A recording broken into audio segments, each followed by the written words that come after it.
à tous, c'est Pascal Zeller, je suis le médecin au centre sportif à la Méno, médecin de la SIG, médecin du centre de formation du Racing et médecin du team Strasbourg Water Polo. Je m'appelle Jérémy Bess, je suis chirurgien orthopédiste spécialisé dans la chirurgie du genou et notamment la chirurgie du sport. J'ai un parcours un petit peu atypique dans le sens où avant d'être médecin, j'ai fait des études de kiné. J'ai exercé même le métier de kiné pendant quelques années en parallèle de mes études. Puis j'ai fait une fac de médecine à Strasbourg dans laquelle j'ai fait un internat de médecine générale pour ensuite me spécialiser dans le sport. J'ai fait un desk de médecine du sport et d'autres diplômes universitaires. Et petit à petit, je me suis orienté vers le sport au sens large et le sport de haut niveau au fur et à mesure. J'ai fait rapidement ma formation en chirurgie du sport auprès du professeur Jäger à l'époque, qui m'a appris à la fois le côté clinique et à la fois le côté chirurgical ensuite. Et ensuite j'ai poursuivi là-dedans, à la fois lors de ma formation à l'hôpital et depuis mon installation ici. L'idée de base, c'était de faire des études de médecine en complément de mes études de kiné. Donc j'avais toujours l'intention de retomber sur mes pattes et de travailler dans le monde de l'appareil locomoteur. Et puis au fur et à mesure, c'est devenu un peu comme une évidence à la fois de travailler ici au fil des rencontres et ensuite de m'orienter vers les sports qui m'intéressent, donc foot, basket et water polo avec le temps. La chirurgie du sport dès le début m'a beaucoup intéressé, à la fois du point de vue du relationnel avec les gens qui font du sport, mais également avec leur objectif et la nécessité d'avoir un retour sur le terrain le plus vite possible. J'ai travaillé ici avec le docteur Moncade qui s'occupait déjà de la SIG à l'époque. Et quand il est parti à la retraite, il m'a demandé si ça m'intéressait de prendre sa succession et bien évidemment j'ai dit oui parce que c'était quelque chose qui m'intéressait fortement. Il a exercé pendant quelques temps avec Nicolas Sarbaché. Et ensuite Nicolas avait envie d'arrêter, je crois qu'il a travaillé là-bas pendant une bonne vingtaine d'années et donc de manière relativement spontanée, Jérémy est venu me demander si ça m'intéressait de l'accompagner sur ce projet, sur cette aventure. Et puis forcément le sport de niveau à Strasbourg, on n'a pas 350 équipes et disciplines pour accompagner le sport de niveau. Le basket n'était pas forcément mon sport de prédilection ou une passion à la base, mais au fur et à mesure je me suis pris au jeu et puis j'avoue que ça me plaît beaucoup et que je suis pas mal investi maintenant dans le suivi médical des joueurs. J'interviens donc à tous les matchs à la maison. On travaille vraiment en binôme avec Pascal Zeller pour les voir après chaque match. Et puis ensuite, moi je m'occupe bien évidemment spécifiquement donc des pathologies au niveau du genou. Et là je les vois ici au cabinet s'il y a besoin. Bon, depuis cette année, on a réussi à mettre en place un suivi qui est un peu plus régulier pour faire du préventif, pour voir les joueurs un petit peu la semaine. Donc effectivement, je me déplace au Rhenus tous les mercredis, ce qui permet là encore de voir les jeunes du centre de formation et ce qui permet d'avoir un temps de coupure et d'organisation dans la semaine pour pouvoir décider ceux qui se sont blessés le week-end, qu'est-ce qu'ils font faire, est-ce qu'ils sont capables de jouer ou pas. Et surtout pour savoir ceux qui sont, entre deux, qui ne sont pas forcément capables de jouer. Est-ce qu'on prend la décision de les faire jouer quand même? Est-ce qu'il faut organiser des examens complémentaires? Et puis ça permet aussi de faire un temps de parcours sur les blessés un peu longue durée. On évoquera certainement le cas de Léo tout à l'heure. Où là, du coup, chaque semaine, ça permet de voir l'évolution de la guérison, de la rééducation et de prendre des décisions si jamais il faut adapter le calendrier par rapport à ce qui était prévu initialement. Quand on vient au Rhenus, que ce soit Pascal ou que ce soit moi, on est d'abord là pour suivre le match.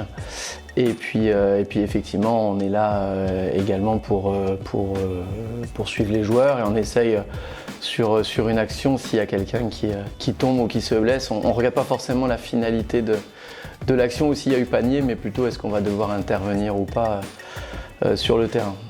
Léo s'est blessé en fin d'année dernière au niveau de son genou droit, avec initialement un diagnostic de lésion méniscale qui a été assez rapidement posé. On avait essayé initialement de ne pas l'opérer de suite pour qu'il puisse jouer parce qu'il y avait des échéances importantes. En ce qui concerne les lésions méniscales, c'est toujours un petit peu compliqué parce que chaque cas est un peu unique et chaque lésion est presque un peu unique et donc le traitement se fait au cas par cas et encore plus dans le sport de haut niveau où là c'est au cas par cas presque au jour le jour.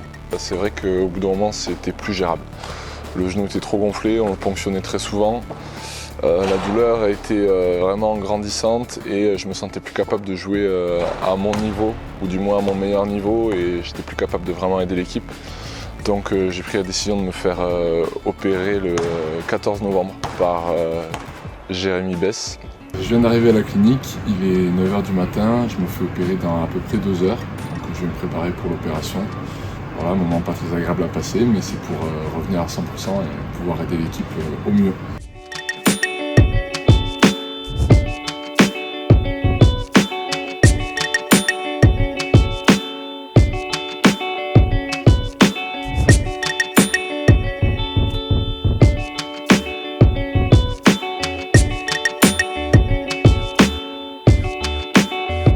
Léo, depuis son intervention, il était suivi essentiellement par Chris, puis également aussi un peu par Mélissa. Le suivi s'est fait surtout à distance parce que c'était les fêtes. Donc Chris m'a tenu un peu informé. On avait mis en place un planning assez serré sur la rééducation et sur la reprise progressive de l'activité avec 3 phases bien distinctes que Léo a suivies de manière extrêmement sérieuse. Donc au départ, ça consiste principalement à drainer l'œdème, mobiliser le genou, récupérer les amplitudes, marcher normalement, sans attelle, sans canne anglaise.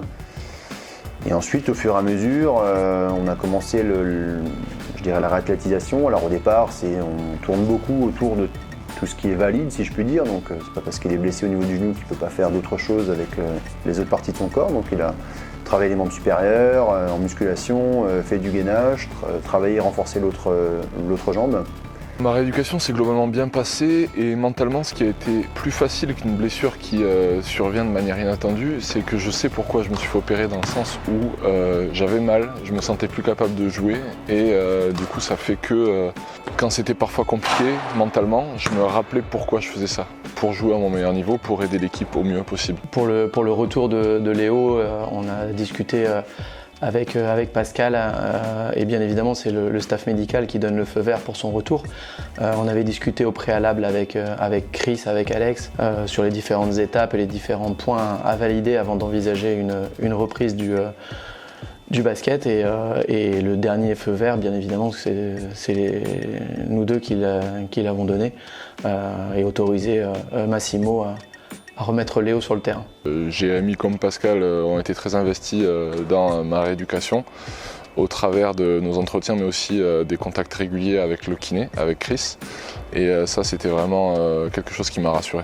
Il a fait une grosse rééducation. Les dernières semaines, il a recommencé la course au fur et à mesure, d'abord en décharge, partiellement avec le poids de son corps, puis en impactant en totalité sur son genou.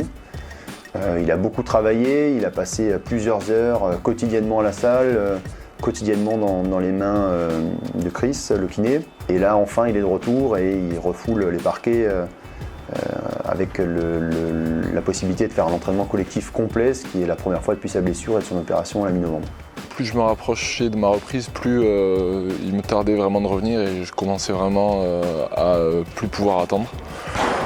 D'un point de vue extérieur, c'est intéressant aussi parce qu'en tant que capitaine, j'ai pu faire des retours à l'équipe en disant écoutez les gars, moi je joue pas, j'ai pas votre légitimité, par contre je vois des choses que vous voyez peut-être pas. Et moi je vois ça, ça, ça. Et j'ai essayé d'aider l'équipe malgré le fait que je joue pas de la meilleure des manières en faisant ces retours-là. Léo est en pleine forme, le but c'est de ne pas le faire reprendre trop tôt, c'est de le faire reprendre en pleine possession en espérant que tout ce qu'il a fait pendant ces mois de rééducation vont permettre qu'il reprenne tout de suite en pleine possession de ses moyens, même si après des arrêts relativement longs comme ça, il va lui falloir quelques matchs et retrouver du rythme avant de retrouver le Léo du mois de septembre et du mois d'octobre. Retrouver le terrain, c'est quelque chose qui me fait très plaisir. C'est beaucoup d'émotions rien que de l'évoquer. Je ne m'attends pas à être à mon meilleur niveau dès les premiers matchs. Pour autant, je vais essayer d'aider l'équipe comme je sais le faire.